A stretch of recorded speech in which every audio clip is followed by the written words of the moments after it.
But we welcome in James Ham rocking that brand new Kings Brand Beat new merchandise. heat.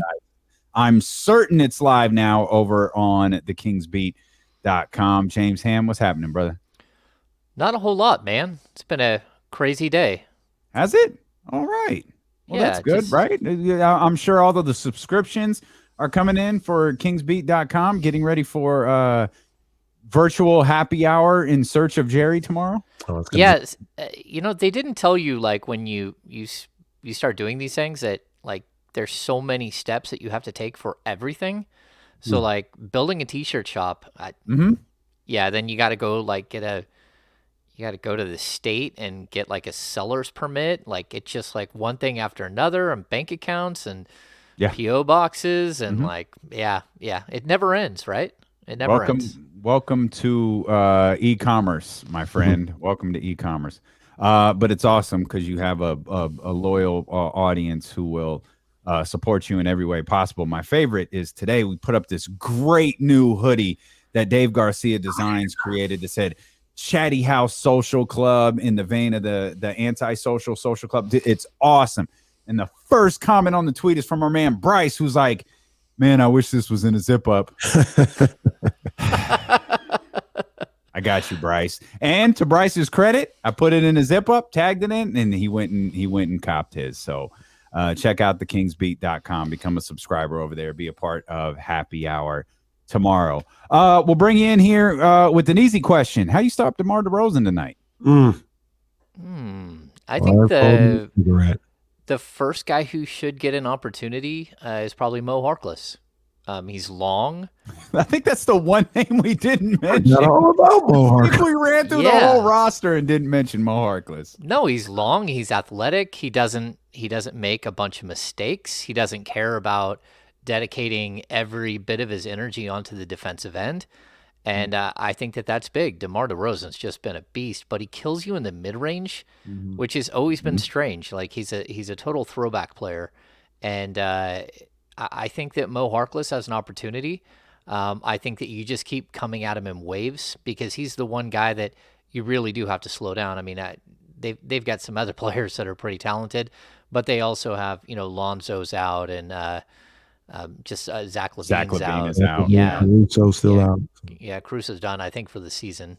They've got a lot of guys that are sitting out today, but someone mentioned Jeremy Lamb. I don't think Jeremy Lamb's going to play. I think he's questionable with an ankle injury. Davion is questionable with a wrist injury or a sore hand.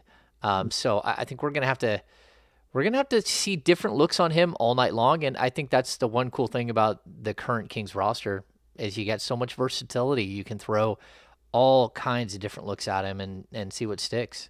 Yeah. Just a quick note here, Casey, real quick. DeMar DeRozan's last 6 games, the 45, 38, 36, 35, 38, 40. He's taken a combined 9 threes, including his 40 against San Antonio on Valentine's Day. He took 0. Jeez. That guy, he gets to his spot as well as anybody in the league. Like he plays his game, he gets to his spot. I'm trying to think of another guy that gets to their area on the court as consistently as he does at any time. And it's hard to come up with somebody that does it better than him. I think when you look at him in Toronto, he's really good in Toronto. But when you go to the Spurs, they look for that spot. They find those spots. They basically make like hot spots on the floor for you where you can be the most successful. And I think that's what we're seeing now. We're seeing him with much better players around him. And it's just so much easier to get to your spots when you have better teammates. And, it's one thing the Kings need to learn. Like when Simona starts drawing double teams, that's just easy pickings. That's where they need to move the ball quicker. They need to be in rhythm faster and start moving it. But, the Spurs, so specifically, they hone in on what is best for the player. How can they be the most successful? And I think, the Bulls are fully reaping the benefits of that because he just shows up with a shot chart and says, look, I need to go here, here, and here, and I'll show you how I can get there. I'll show you how it works there, and I'll show you how it'll work with these players because he's a smart player. Yeah, so yeah, he's blown up. He's in the top 5 for MVP balloting right now. Yeah, for Yeah. sure. Do you put a lot of stock in tonight's game? Well, I do because the Kings don't have any margin for error. So, like, do I think it's a big deal if you lose this game? No, because you already have what 37 losses. You just chalk it up to another one. But it also makes life much more difficult if you do actually have play-in aspirations, like I know they do. And so you got to take every single game and take advantage of it, and hope that maybe it's the Bulls that have checked out and are ready to get away for a week Mhm. off, and not you. And so I really do think that the Kings need to take advantage of every situation possible. And this is just another one. Like last time I said you should bet on the Kings, man, am I a fool? Yeah, never bet on the Kings. I told you that early in the season. You did. You Let's go did. back to that. Let's go back to that. Let's never bet on the Kings ever again, and then we'll see how it goes. Yeah. Hey, James, I wanted to get your thoughts about something that I just brought up and something that's bothering me. All right. It's got me kind of hot right now. And it's the lack of respect I feel Davion Mitchell gets from the referees. I think there's a number of different times where he's guarding somebody one-on-one. He anticipates where they're going perfectly. He takes the charge right in the chest. And it seems like every single time they call a blocking foul on him. Am I making this up, or are you seeing the same thing, that I just don't think he gets the type of respect for playing? Like, he's not a flopper. He's a hard-nosed, tough-minded defender. He's not falling all over the place for every little bit of contact. And they don't respect that for whatever reason. You know, a lot of it is because referees watched him in college and knew that he got away with it a million times. Coming into the draft, it was something that had been circled by a bunch of people as like, look, he does this. He is going to try to do this at the pro level. And I think he's really good at picking and choosing, getting out in front of people and figuring out angles and all that stuff. But I also do believe that he does flop pretty hard. Mm. It's just a compact flop. It's not a flailing flop. And so I don't think that the refs have picked up on the fact that he's beating people to their spots. But even I think early in the season, they reviewed one of these plays and they kept it the same way. I think he does, uh, he does deserve more respect. I think he is getting to staying in front of guys like we knew that he probably would, but I still think it's impressive. So yeah, I think maybe year 2, maybe year 3, if he continues on this path of being known as an elite perimeter defender, we'll start seeing him get a little bit more of those calls going his way. Do you have concerns about him getting lost in the shuffle the remainder of the season? Yeah, a little bit, but I mean, I hope not because he's been really, really good from 3.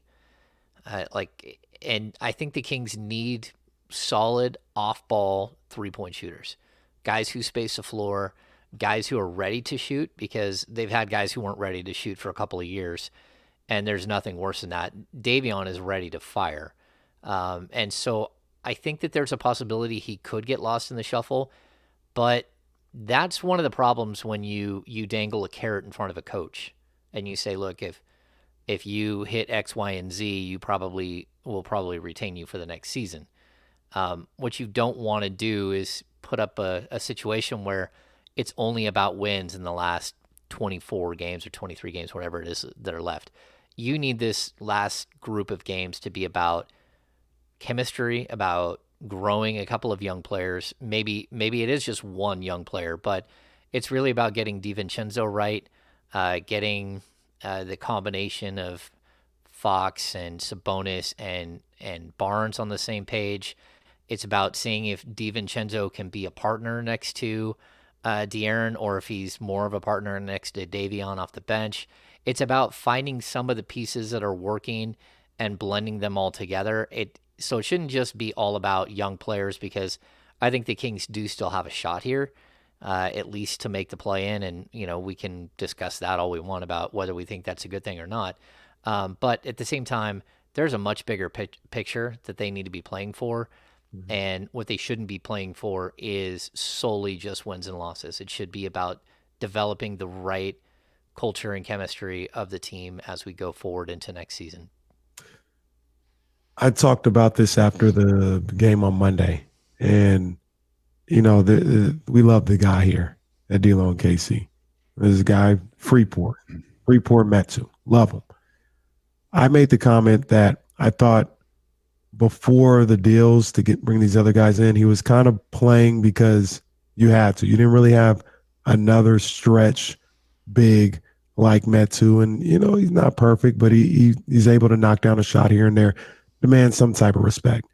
Now, I feel like you do have different options, and I didn't say bench him now, but I'm looking at Metu now, and he's got to play better because if he doesn't start playing better, I think Alvin should be looking a little bit more at Lyles and maybe even Josh Jackson in certain situations and see if he can now get more production out of that 4 spot, whether it's off the bench or in a starting role. What do you think about Metsu right now? Is he in a situation where, it's not out of necessity that you're playing right now? You got to earn these minutes with production. I think he's playing out of respect because I think he put in the work during the offseason. He's put in the work all season long. They've talked about how he's one of the hardest workers on the team, saying that I'm 100% on board with you. He needs to improve quickly or he needs to sit because when you're trying to build something, you can't lose because of 1 or 2 players. You can't just keep running things out there that aren't working and saying, well, he did the work. And, I want to see not so much Josh Jackson, but I do want to see Trey Lyles. Like Trey Lyles is under contract next year if you want him for like $2.5 million. Like that's a really, really budget contract. I want to know if I should pick up that contract or if I should save that for some other player, out in free agency. I mean, that's almost just a roster spot more than it is a contract. So I want to see if Trey Lyles is a player archetype that works to space the floor, or if he's a guy that I can use for another year. There's nothing that says that Trey Lyles can't play at the NBA level. He's still, 26? So, I mean, if Anthony Tolliver can still keep getting jobs at like 34, 35, 36, and he kind of does the same thing, I would like to see, some more Trey Lyles. Again, Tolliver's a better defender, I think, than Lyles. But anyway, like I think that they have other options. But at the end of the day, too, I'll go back to what I said with the previous answer. I want to see Harrison Barnes over there. I want to see 3 guard sets. I want to see a ton of Harrison Barnes at the 4 because I think he can be an excellent stretch 4 alongside Sabonis. And then you couldn't do that before because you didn't have enough threes. So maybe we throw a little bit more of maybe Josh Jackson does get a little bit of a look, but I want to see 3 guard sets with DiVincenzo and Justin Holiday. Can Justin Holiday and DiVincenzo hold down the 3 for longer stretches? I want to see them really start to morph into the speed lineup that I think that they can play, and I want as much shooting on the floor as possible. So I still think that that's a huge problem for this team, and they need to find players that can space the floor for Fox and Sabonis, and so you can't just collapse the lane, which is exactly what teams are doing right now. It's 1320 Kings insider James Ham. He's going to hang out with us here for the next 45 minutes or so. We'll come back. We'll talk about the Sacramento Kings and the Chicago Bulls tonight. And, well, we'll rope James into our coaching conversation from earlier. This should be fun. That's coming up here on Sacramento's #1 sports station, ESPN 1320. All right, we're clear. Be right back. Okay. Sweet. For all those in the chatty house, if you're interested in the new gear, I built a 10% discount code for the chatty house. Wow. So that's love right there. Just type in ESPN 1320. That's love. What is love? It's a discount code. The discount code. That's what it's all about. Yeah. So. What'd you do? Did you, I haven't looked at it. Did you use Shopify or something else? Shopify. Yeah. Yeah. I mean, it's so complicated. Like, things are hiding. You're like, why is there all these extra boxes and words on my page? How do I get rid of them? Like, the whole time you're like, this is horribly frustrating. Yeah. There's a lot to figure out. Like, we post a lot of new merchandise. We just have talented people, Dave, Garcia Designs, Don, dope ones who work with us. Yeah. And I've started to shift, like, because you pick printers, you pick, like, I've started to shift everything to a different printer. So the downside is it takes it a little bit longer to get people, but I worry a lot less about the quality of the stuff. Like I have a few hoodies where I'm like, it's the same brand hoodie, it's the same size, it feels very, very different. And there's grades. oh Yeah. man, There's grades of everything, man. There's Yeah. like 8 grades of lumber. Like when like you if are you not really speaking my language, Yeah, James. when you go to look, like there are so many different grades of 2x4s or plywood. There's a bunch of different grades, especially when you're dealing with even it's the same company, same everything. They have, tier 1, tier 2, tier 3, tier 4. Mm-hmm. I worked at Big A's Drive-In when I was in high school. There are grades of French fries. Like when you go to a place that has really good French fries, they're paying a premium to put those really good French fries out there. Is it the potato or is it the frying process? No, it's how it's brought to you. So like when it's whatever their process is to get it, like everyone uses frozen bagged potatoes, but they're different grades and they're much higher grade and much lower grade of potatoes. So Spectacular. yeah, it's just like ankle sprains. Yep. Ankle sprain. That's grade 3 ankle sprain. We're all familiar. Indeed. Yeah. Indeed. That's interesting. Grades Yeah. of fries. Excuse me.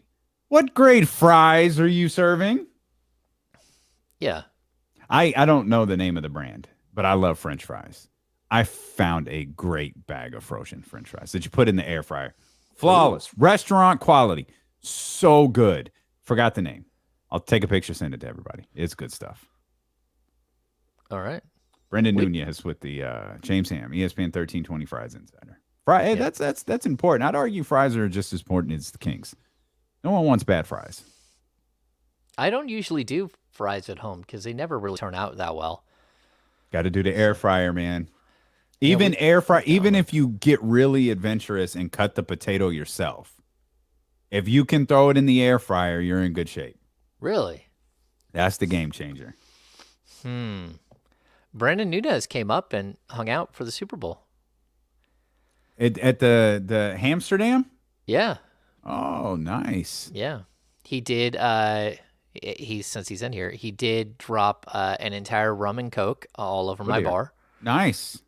Party foul. He spilled. It's all right. Party foul. I felt bad. Yeah. I felt bad for him because I know how bad he felt. I'm like, man, it's okay. Like no. That happens.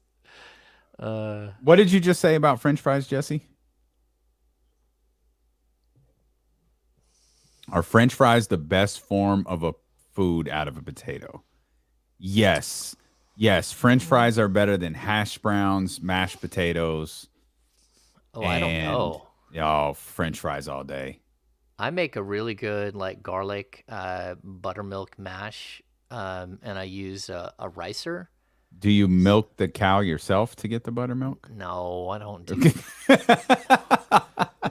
Yeah, I like and I love hash browns. I'm an eggs Benedict guy. So there's nothing better than eggs Benedict with hash browns and holiday sauce. So like I'm with Miss P here. Tater tots. Get your own tots. Like I would rank tater tots over hash browns. Well, that's cap, Jesse. No, over McDonald's are the best. No, McDonald's hash browns are the best. Hands down. No. Tater tots over hash browns. Did Jesse say McDonald's hash browns? No, he said tater tots are trash. Well, that's a little excessive. Calm down, Jesse. Calm down. McDonald's hash browns are just one of one. One of one. McDonald's hash browns are essential. It's like a rectangular tater tot. Bomb. Like that's all it is. Like it's not a true hash brown. So like what you get at a IHOP that's more of a hash brown? Yeah, that's hash browns. That's a I guess a flat tater tot. That's what you get at McDonald's. That is a good question. Is it a tater tot or is it a hash brown?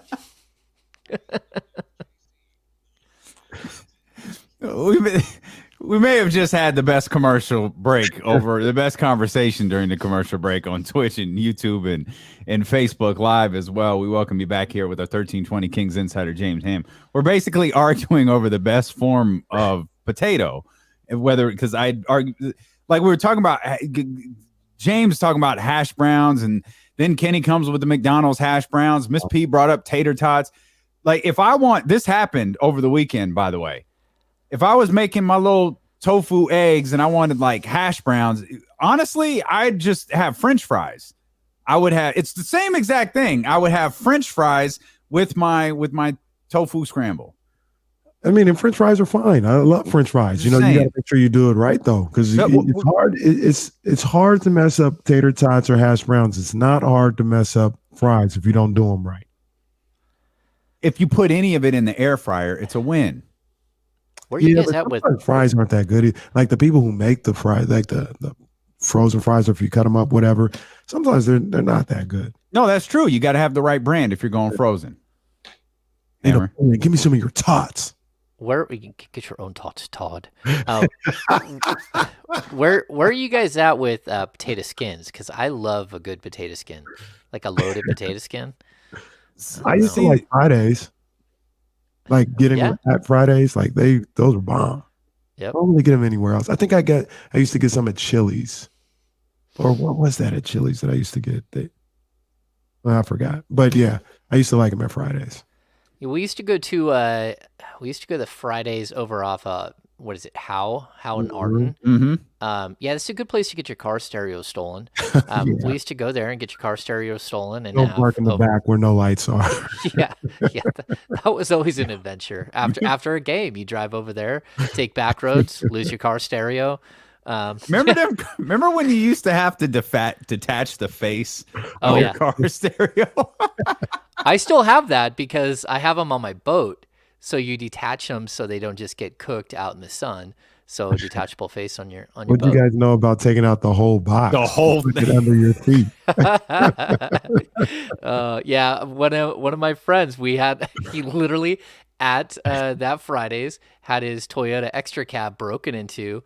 They stole the stereo, they broke a window, they stole everything except for his suitcase cell phone, which they left. We're like, they must not have known what it was. The suitcase cell phone.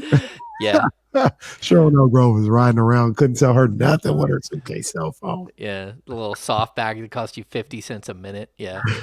That is amazing. Oh, kids, well, now you got full iPad screens as your stereo, but back in the day, you used to just press a button, that joint pop off, you put it in your pocket, you go into the store, you come back, you click it back on. I was killing it when I got that one, though. When I could just get the face off, woo, I was killing it. I was like, yeah, you see the system. You see the system in the Ford Escort. Stop playing with me.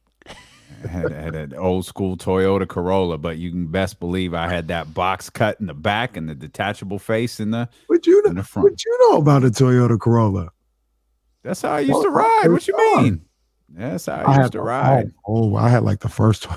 It was like 87. That was before my stupid ass. Like, don't like kids, like parents talk to your kids. Like, my mom was just like, yeah, you earned it, baby. Like, I had a Corolla, car was fine. Then I got at KSFM. I was the morning show. It was making a couple bucks, literally a couple bucks. Take this bitch in. Give me that BMW right there. Drove off with a BMW like a dumbass. That's some next level Hassan Whiteside action right there. So stupid. So I still look like now, like I proudly drive a Prius now, but I'm driving around in a BMW like a jerk when I'm 22 years old or whatever. Nothing. Idiot. He was living. Awesome. He was living though. He was living. Yeah. He was pulling up with that BMW. He was living. I was living, yeah. I guess. James Ham, 1320 Kings. If you want to hear more of us ranking potatoes, you can check us out on Twitch, YouTube, or Facebook. Just rewind. What do we think about what's the fries like at Chick-fil-A? The crisp cut fry, or what is it? What do we think about those?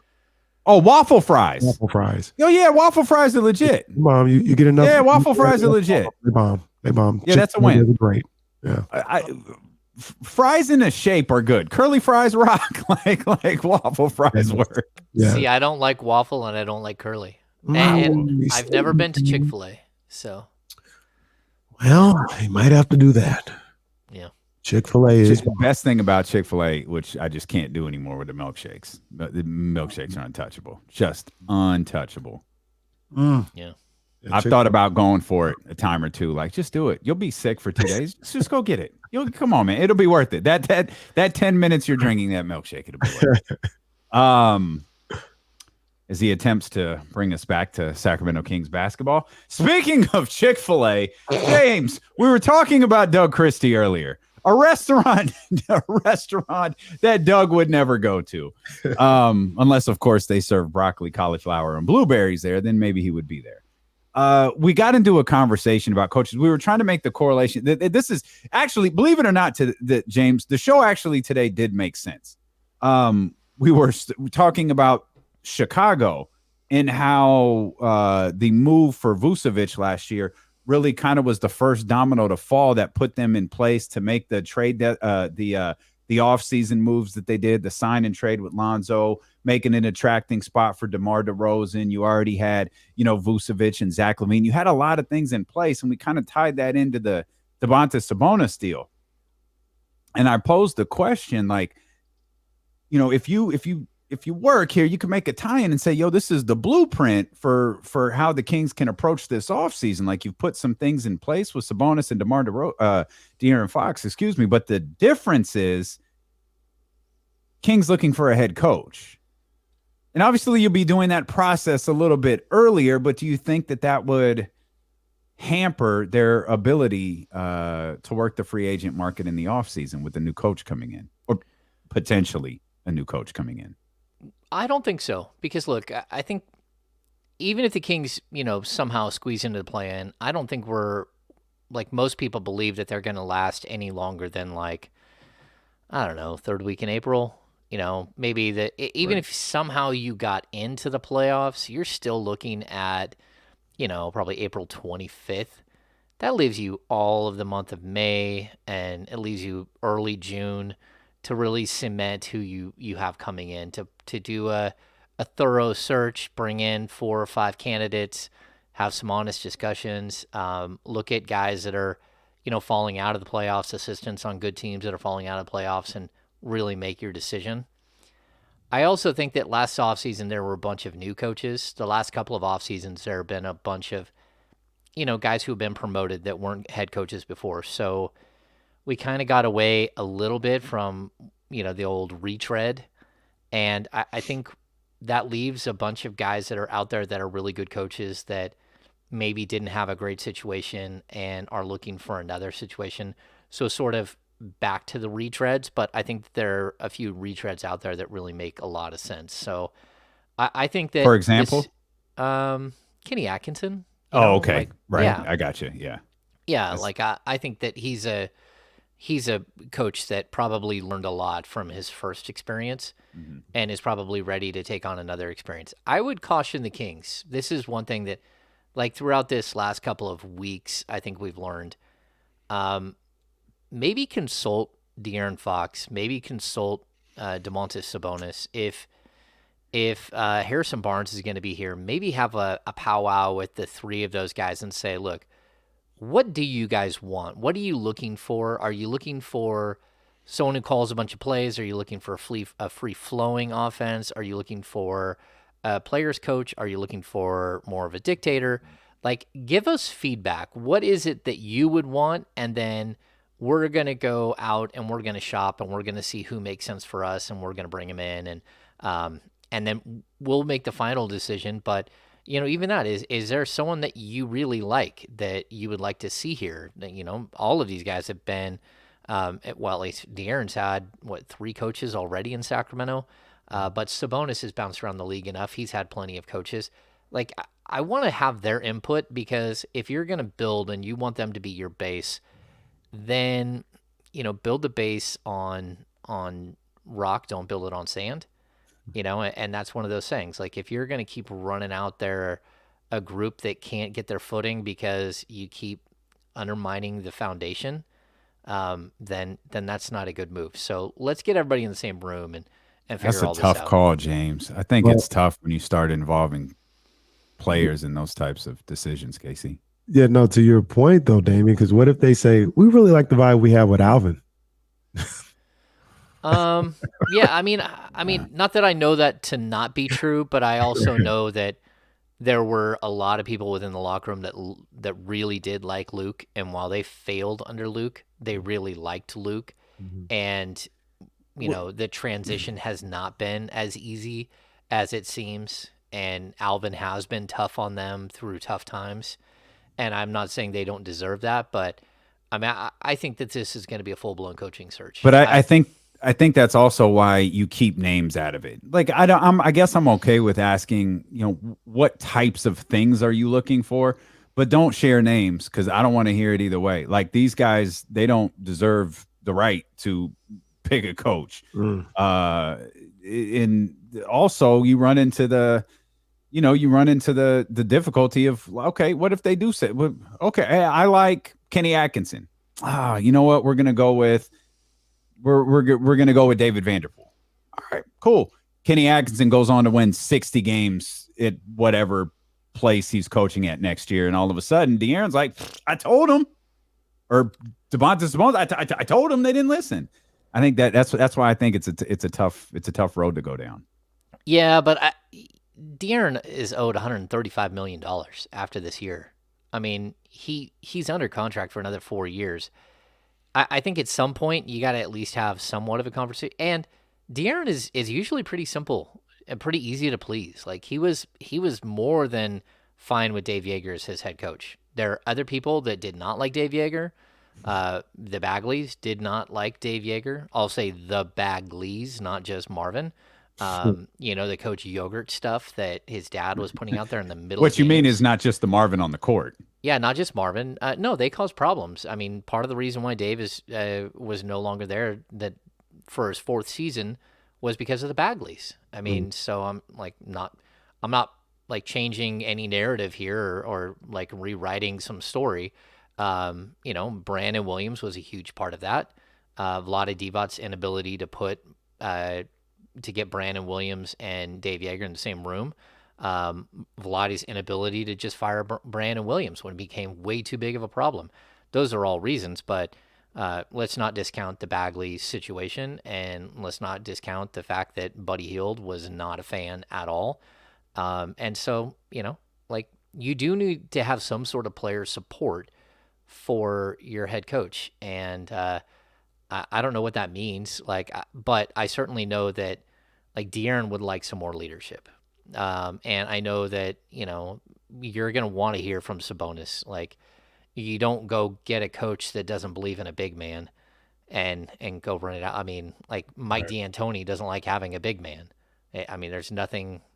So why would you go get a coach that was like that? So I think that there's a lot that can happen here. And I would be looking really, really hard at the Denver Nuggets staff and see if you can poach somebody that's really good because they have a big man. They know how to use a system with that style of big man and go from there. And to that point, and Dame obviously knows this even better than I do. I mean, that's just kind of how the NBA works, right? Like you got in this case De'Aaron Fox and Sabonis. Those are your two guys. You got to be on the same page with them and make sure that you're bringing in a guy that they are looking forward to playing with as well. Like almost, and maybe this is going too far, but almost even if the guy isn't maybe your first candidate, if you're Monty McNair, if Sabonis and Fox are like, I like this guy, and you kind of like the guy, you might go with the guy that they like a little bit better. You might not tell them that, but you might say, hey, I need them on board completely. Look, the mission is for next year to be a rousing success. Mhm. That has to be the mission because not this summer, but the following summer is when you can extend Sabonis. And he'll have 1 year left on his deal, but that's when you can give him. I think you can give him a 5 year extension. You might even be able to do I think it's 6 year. Like I'll have to go back and look. The league changes those things, and it's I feel But like 5 is the most, but you could do it with a year left, so the total deal would be 6 years. yeah, yeah. So I think that that's probably the case. But you need everything to go right next season, and that doesn't mean that everything goes right and they like win a championship. It means everything goes right and you're building something, and he knows you're building something, and he's partnering with De'Aaron Fox in a positive way, and you have the right coach, and you're building something. And so that's where I would really like to see the Kings like get to next season. And you have to. I mean, so you got to get it off on the right foot, and that's with the right coach. And then you got to keep building. I mean, this thing is like one or two major pieces away from being like a really good squad. What's next? You're listening, by the way, to D'Lo and KC along with 1320 Kings insider James Ham here on ESPN 1320 KIFM, West Sacramento, KRXQ HD2 Sacramento, on Odyssey Station, and driven by Lasher's Elk Grove Dodge. It's the Kings and the Bulls tonight. We were talking about ways to shut down DeMar DeRozan and this Chicago Bulls team that's playing very well. What's your impressions, obviously very early impressions, of Dante DiVincenzo so far? Man, I like him. He just brings a crazy energy. He's a big time hustle player, like a high motor player. His instincts are really, really good on the defensive end. His shooting has been pretty woeful, but I also know he's coming off an injury. We're seeing a player who's back physically, but not back in rhythm yet.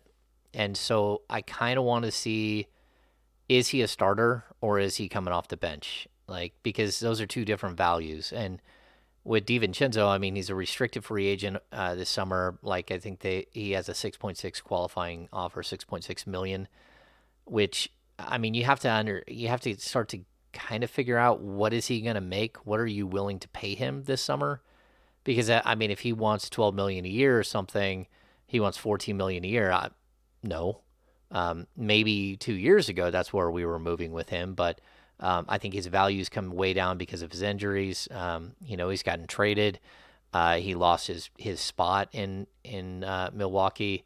So I really like what he brings. I want to know if he can sustain the energy for 32 minutes a night alongside De'Aaron Fox and become the backcourt mate that they need. A guy who plays off the cuts, hits open jump shots, can be a secondary ball handler, all of those things.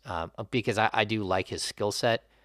I just need it to really, really get reformed quickly, right? I Yeah. needed to he needs to shape up pretty quick and show that he can be a 14 point, 5 rebound, 3 assists per game with a steal and a half, which I think he can be. But I like him. He's a disruptor. He's chaotic. He does all kinds of things on the defensive end that I think this team in particular needs. And I think he's kind of reaped the benefit of playing next to Davion, because Davion puts so much ball pressure that it forces guys to make soft passes in the passing lanes. And DiVincenzo, I was surprised. That was his career best last game, 5 steals. But I think that he can be a really, really solid piece to a build out in Sacramento. I also think there's another level of explosiveness and athleticism with him that, for being honest, maybe he never gets back because of the injury, but hopefully it's just a situation where he's coming back from injury. That may take a year or so, a whole offseason to build up again. But if he can get that back, I mean, that also adds another element to his game. You think that we see him starting at the 2 after the All-Star break? Yeah, I think there's a good chance. Because you got to see what that is.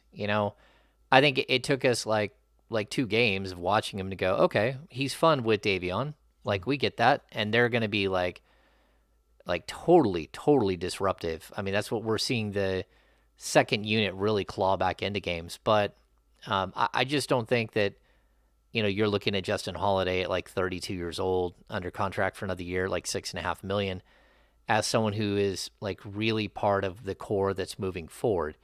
Is he serviceable? Is he totally fine? Sure. But I need to see more of the younger guys. And this team really does it makes a huge difference if you're building around a 24-year-old De'Aaron Fox and a 25-year-old Sabonis and a 25-year-old Dante DiVincenzo along with Harrison Barnes than if you're just building around the other three, if you take DiVincenzo out of that.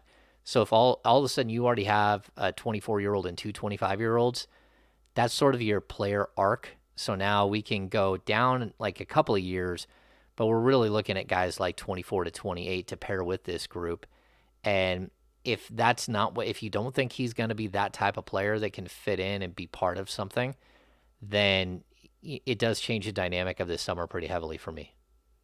And that's such a difficult it's such a difficult line to walk for Alvin and the coaching staff as well. And I guess probably to a certain degree with Monty McNair is you want to recognize what guys that you have this upcoming off season and what positions you really need to attack and acquisitions you need to try to make. But you also, want to put, at least I would think, you also want to put forth your best effort to win games right now. And maybe those two align perfectly, but maybe they don't. They don't, I don't think, Mhm. because I'll be honest with you, you don't sit Rashawn Holmes on the bench and just tell him you're not playing anymore because you need him to have value this summer. So you can move Yeah. up in the draft or you can get a player that you want. You can rebalance the roster. So at this point, Davion Jones probably is a better fit. He probably deserves the minutes more, but you can't do that. You do have to balance these things, and that's why it's not always so cut and dry. Like wins and losses aren't so cut and dry. Like what your objective isn't just so easy to put a finger on and say that's where we're going and that's where we're heading. You do have to maintain Buddy Hield's value as much as you can all the way through the season. After sitting for 15 games, you got to run Marvin Bagley out there and show people that he can actually play and that he's healthy enough and that you might want to trade for him. And lo and behold, you did, and someone traded for him. So, like we used to talk about it all the time on the old Cowbell Kingdom podcast, and John Santiago would go, showcase. Like, that's what we're doing tonight. We're showcasing some dude. Mhm. Well, I think the last 20-something games of the season, you still have to showcase players for this offseason. And that's unfortunate because I think you're a better team if you're just playing to win right now. But playing to win right now doesn't help anyone except for maybe a group of fans that think that playing to win is like the only thing out there. But I mean, you should be playing for a draft pick. You should be playing maybe not so much for a draft pick because you did your big move, but you have to be playing for the right things, building chemistry, testing things, making sure that you know what this team should look like moving forward. I don't think showcasing is real, by the way. I just want to be. I don't like. Look at Buddy. Gotta believe. Buddy was a part of an important trade. You could call it salary. You can call it whatever. Like they took it. The Pacers took it. Like if Rashawn struggles or for whatever doesn't play the rest of the year, barring injury, I think that would be a concern for a team. People look. Rashawn didn't fit. Like we went and got Sabonis, Davion Jones. We didn't want to have two guys who were basically the same, so we started working Davion Jones. I don't think Rashawn's value falls. Especially if you're talking about packaging with a pick, then it doesn't fall at all. No, I mean, you're probably right, but you still have to, there again, we're talking about like so many layers to the onion. I don't know. He left one agent during the season and he signed with someone else. Who else does that agency represent? And so there are all of these things that you have to start considering when you're looking at, team building and the way that you finish out a season and all that. And I I'm think playing checkers and they over here playing chess. What do I know? Yeah, 3-dimensional chess. There is like layers to this thing. Like you're always looking at like what are the angles? What are the angles? And I think it's kind of it's a bummer that the Kings weren't able to move on from Rashawn at the deadline because I think it would have been better for him mentally to like get somewhere else and start building up his credit again and kind of getting back to who he is. And Do you think they tried? Oh yeah. Yeah. I think they did, but I also I think they probably have a deal or two that's sitting there that they can make. They just they had to do what was right for them. Mm-hmm. And what's you're not going to get fleeced at the last second just because Rashawn Holmes needs to go find a new home. That's just not the way it works. You need to do what's best as sort of like asset management the entire time. And I think that they did a good, solid job of asset management. Mm-hmm. Agree. Are we still rocking? I'm just making sure. Yeah. Okay. So I guess my next question was about Rashawn Holmes. Do you think it's possible, man, you get away for 5, 6 days with this All-Star break, get your mind right, with what's going on personally and professionally as well. And we could see Rashawn Holmes possibly just get back to, I said yesterday, get back to basics as far as what got him to this point in at least in Sacramento. And that was no plays were called for him, didn't really get too many shots, but man, he was a monster on the boards, guarding guys on pick and rolls and protecting the rim. And don't worry about it. If you have 4 points on 2 or 2 from the field, but 11 rebounds or 8 maybe in your time playing, 2 block shots, that's a great game from you. You know what I mean? And it is Alvin Gentry or Rashawn, whoever, just kind of simplifying things to get him back in the groove that way. You think that's maybe a conversation that's had over the All-Star break with Rashawn? Yeah, I think it is. I mean, I think you're just trying to get him right. And his mom mentioned that one of his cousins passed away recently, and that's really hit the family hard. And that's been a negative around him. I just think every once in a while you see the weight of the world on a player, and that's what we're seeing with Holmes. Like you just see him wearing every single thing. And you mentioned he's not getting plays run for him. Well, he also doesn't have Tyrese Halliburton throwing lobs to him anymore. And the Kings don't really have another true lob man. And, I think that there's a way he can work with Sabonis, but you got to try it for more than like 3 minutes because that's all we've seen so far. And what you can't do is you can't run Sabonis out there for 25, 26 minutes. Like, what in the world was that? That's You wild. know, like I even tweeted it out, and I don't like to call coaches out for rotations because, like, look, I don't have a win-loss record. I mean, I can tell you that how many games I've been at that have been losses, but I don't have a true win-loss record like they do. And so if a coach makes a move, it's because they're making a move they think works. Well, Sabonis, even if he played, would have played 32 minutes, but to pull him with 6.5 minutes left when you're down 15, maybe I'm so used to Luke Walton, like, hey, let's just keep going and see what happens. And then every once in a while, you win a game like that. But man, that Nets team isn't very good. And they let you back in the door like 3 times in that game already. Like, why would you not like make at least a 3-minute run there? And if you're within 12 or 11, let's finish this thing out. Yeah. But that's not what they did. And I was very, very confused with what was happening there. And like it wasn't like one of those questions that you're just going to zing him with in post game. But I certainly think that like there has to be some sort of balance here. We need to see this team go for wins when wins are available. And that was a game that was winnable. And I don't think that they fully went for it. And I was kind of surprised by that. We actually talked about that the next day, and I wondered if it was, and I agree with everything you said, by the way. I also just wonder if it was one of those things where Alvin being on the sideline sensed from his team, this ain't it. We ain't got Yeah, it. we ain't got it. We've got to try something else.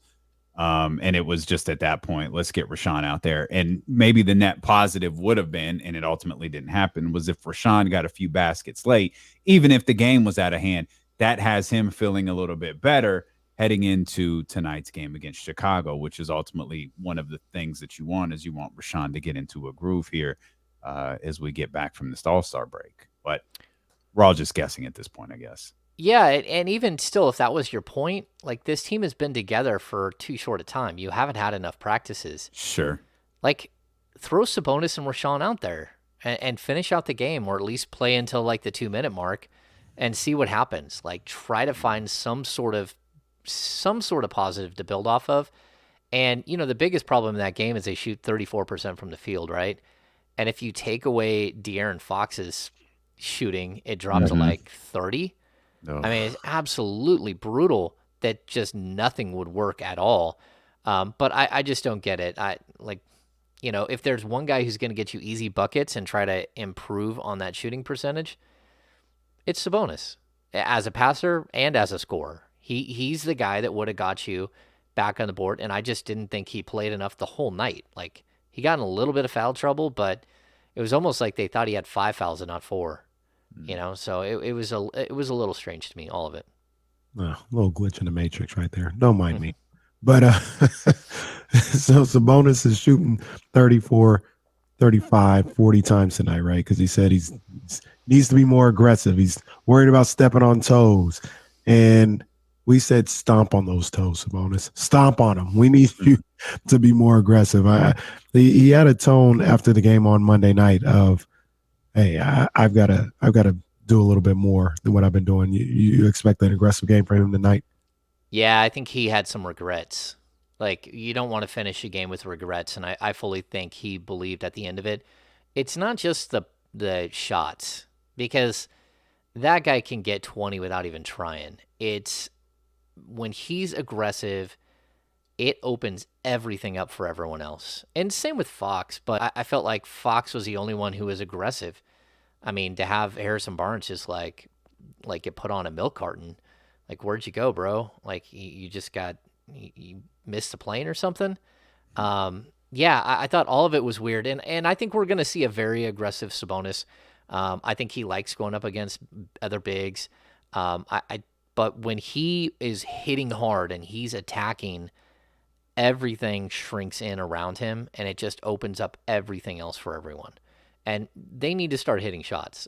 That's, enough of the Buddy Hield numbers from DiVincenzo or from Justin Holiday. Justin Holiday hasn't been that shooter all year. He's been really solid 38% shooter all year from 3. All of a sudden, he can't shoot at all from the perimeter.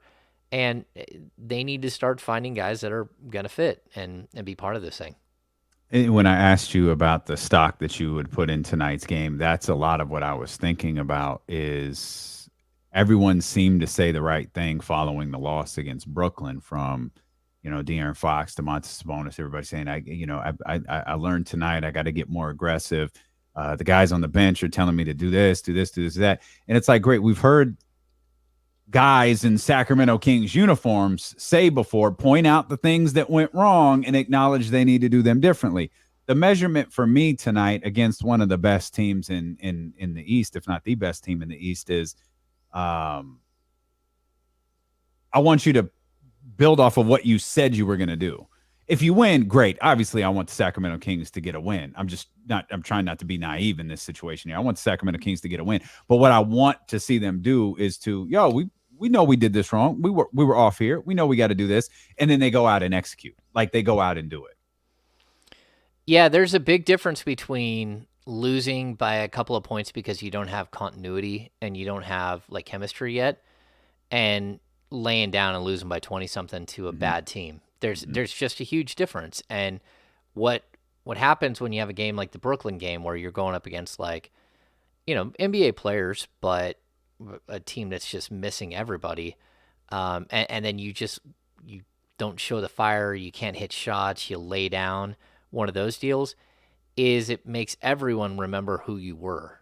Like, you're trying to get away from who you were. You're trying to become something bigger, something better, something different. And that was just like the biggest slap in the face reminder that you cannot trust this team at all. And it doesn't matter if Sabonis is on it. It doesn't matter if Buddy Hield is no longer on it. You just can't trust them. And until they show you that that's not who they are anymore, and that's only happened a couple of times in the whole 12 years that I've covered this team. I think the 20 games leading up to the shutdown and before the bubble, where they were 13-7, that was a good team on a roll. That team was going to make the playoffs. I almost guarantee it. They're 3.5 down with 18 remaining, but Memphis had the worst schedule in the league, and they were so amped up to play the Pelicans the night the shutdown happened. They were going to roll. And there's only once or twice that I can tell where this team has got it. And so they need to find that right now. They need to. That's what this should be about. Let's find out who we are. Let's find our spirit. Let's find 6 or 7 plays that work really well together. Let's not look like one team when Sabonis is on the court and a completely different team that doesn't know what they're doing at all when he walks off the court. Let's find some identities, even if it's multiple identities that you can have throughout a game. Let's at least find some identities and start to move forward. And I'm hoping that we start to see that happen. We don't know for sure at all, like you just mentioned. But do you think this particular group has that in them? I know it's pretty early. I just kind of going off vibes and everything. I think they do have it in them. To 13-7 is a lot, but to play well like that down the stretch, I think this group does have it in them, and I think they could do it if they could get their minds right and get on the same page. I think so too, but they really have to shoot the ball, because if you don't shoot the ball, other teams are just going to take Sabonis. They're going to double team Sabonis, and while they're double teaming Sabonis, they're going to just completely clog the lane, and Fox can't get through either. So I think that's the biggest thing. Teams aren't just taking away like De'Aaron Fox's running lanes; they're taking away Sabonis's passing lanes, and that's because they can't shoot. So I mean, that's a big deal. It's the one reason why, like even early on in Ben Simmons discussions, it's like, Ben Simmons with Buddy Hield on the roster would probably look better than Ben Simmons with Harrison Barnes on the roster, because you need that spacer. You need all of that spacing. So I'm hoping that some of these guys that, have been hit and miss, they have to find some consistency. They're veterans for the most part, DiVincenzo, if Lamb can play, but Lamb has missed a bunch of games throughout his career. I think this is kind of what you expect a lot with Jeremy Lamb. But, Justin Holiday, he has to hit his shots. And I also, if I'm Alvin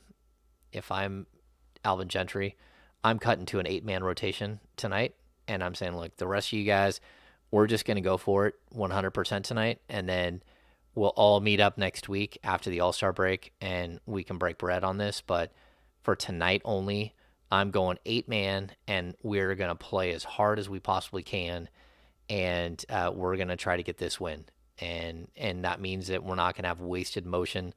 And that means that, Fox and DiVincenzo and Mitchell, and I mean, you can go through the 8, but it doesn't include Chimezie Metu. It doesn't include some of the guys that are on the perimeter that, maybe aren't going to get a shot. You really do have to tighten it up and go for a win here to finish the first half.